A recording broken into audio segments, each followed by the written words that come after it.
Namaste. Hello and welcome to the Kundalini podcast. That was Zen. This is Tao. I'm Vivek Govekar. This is episode 25. There's an interesting thing going on here with the sequence of these videos. You might go back and take a look and see that there is no such thing as episode 19.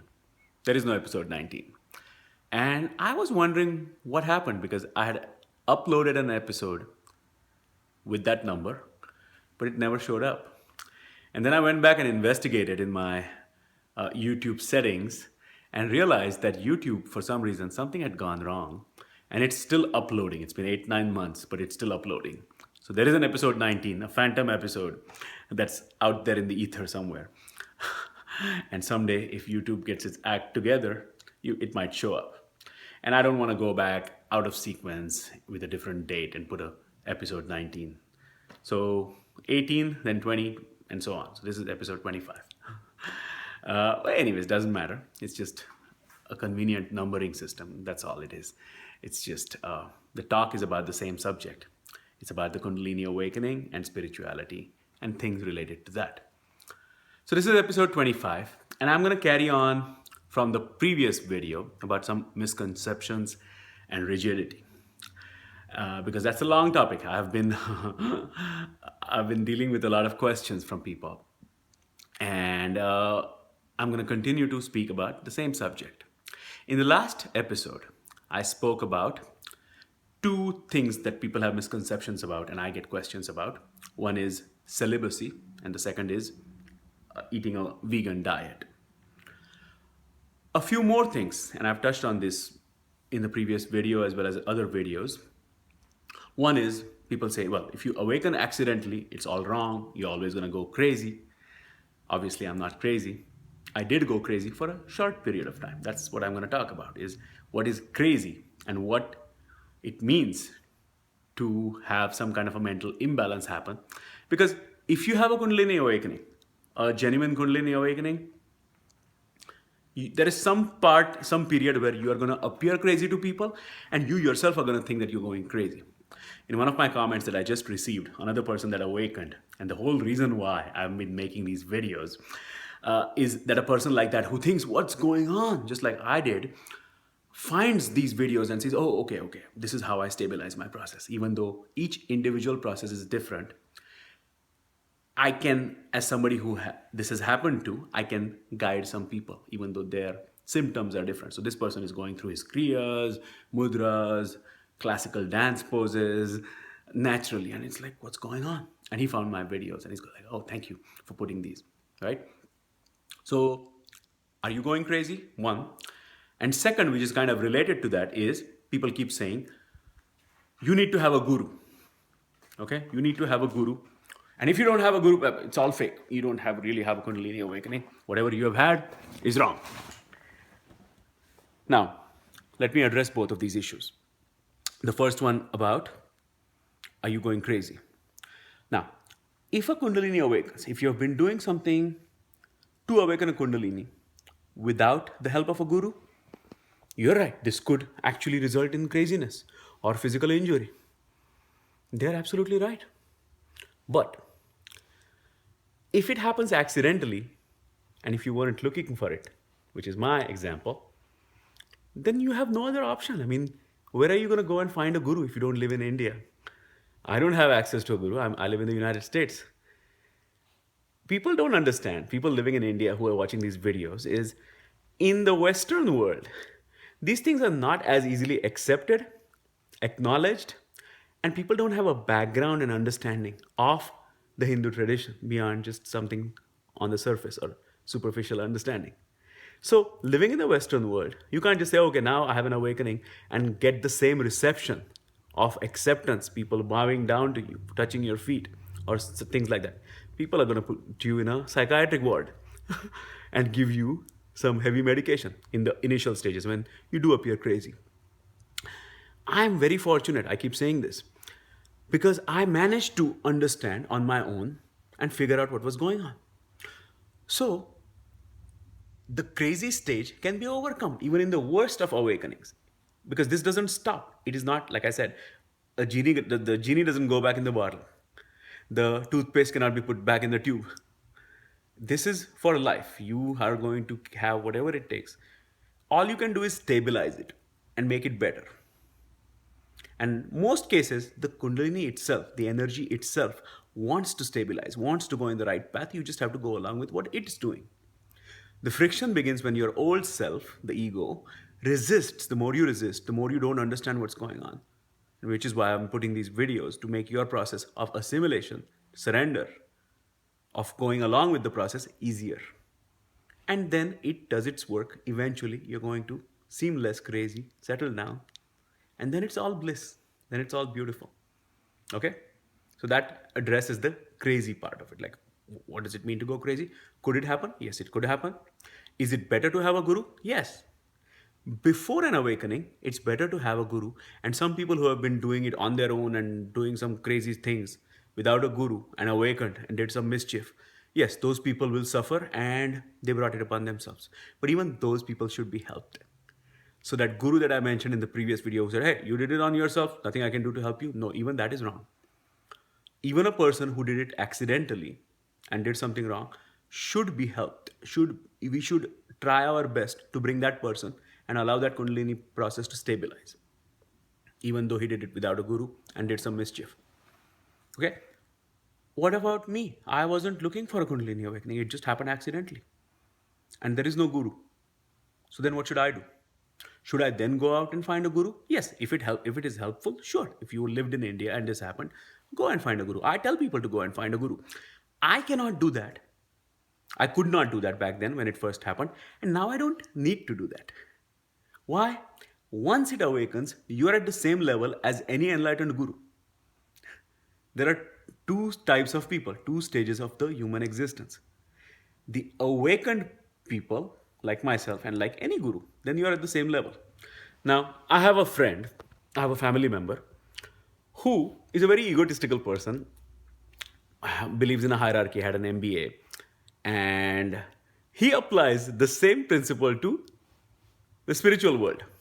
There's something called Gadi. Gadi is a position, an elevated position in an ashram where a lineage of gurus, one person gives to the next guy. And now that person sits on that Gadi or throne.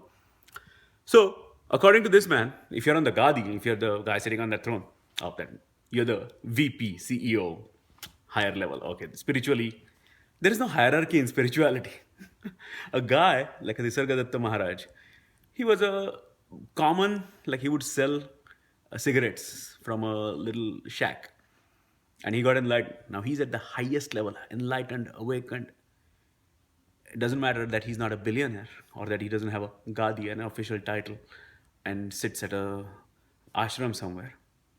I'm a suburban yuppie. I used to be a golf playing, Americanized, westernized Indian guy on that career track. And this happened to me.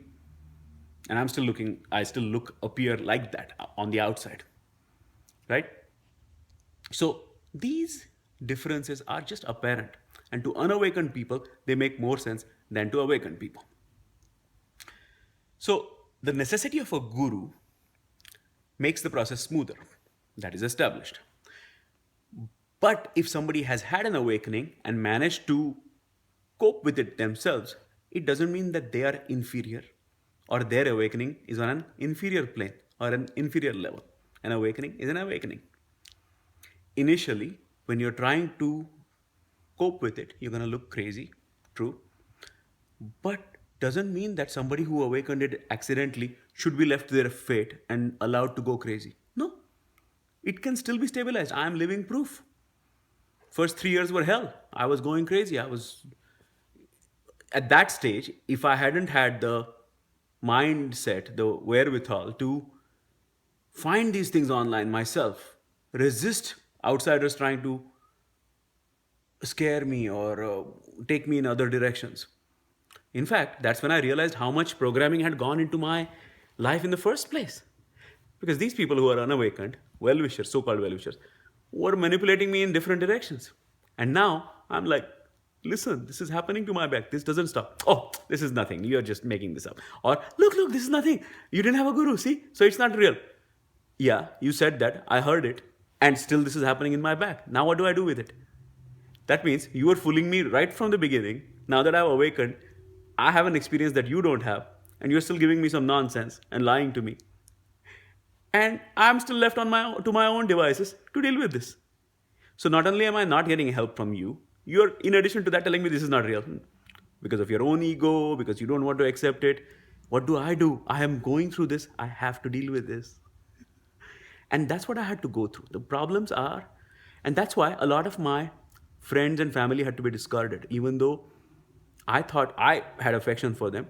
But these people were just carrying me in directions that they wanted me to go and treating me like a puppet. An awakening like this, when you have an experience that nobody else can get, can be a double edged sword. On the one hand, you're getting no help from people, and it makes it worse. Physically, you suffer more because they're just trying to scare you and saying, "I'm just lazy guy. I'm going to scare you into, or look how I'm going to punish you until." Like, I'm not a child. I got a PhD at the age of 27 on my own, self motivated. But that harassment begins. It becomes harassment because it's very painful. Your own loved ones are doing this to you. You are discovering how much manipulation they have put into you through their egos because they want you to go in a certain direction. And they're not believing and saying that because I don't believe it, your process should stop. It doesn't stop. This thing is still in my back. You tried everything to manipulate me and take me in other directions, and this is still going on. And please help me if you can, or get out of the way and let me deal with it myself. And that's why a lot of people had to be discarded from my life because these were useless. In their attempts to take me in directions where, see, if you do this, you will love this, you will like this, go do this. This is what Indian parents do. Don't you want to be a doctor? No, I don't. No, you should want to be a doctor. That type of behavior. But after an awakening, it's painful to go through that. Okay, so beware of those kind of people. Anybody that tells you you have to have a guru, otherwise this is not real. No. This happened to me without an active guru in my life, which is why it was painful. Yes, I would have liked to have a guru in my life when this happened, when this first began. It would have been smoother. But even without a guru, you can assimilate it. Remember, the guru tradition came afterwards.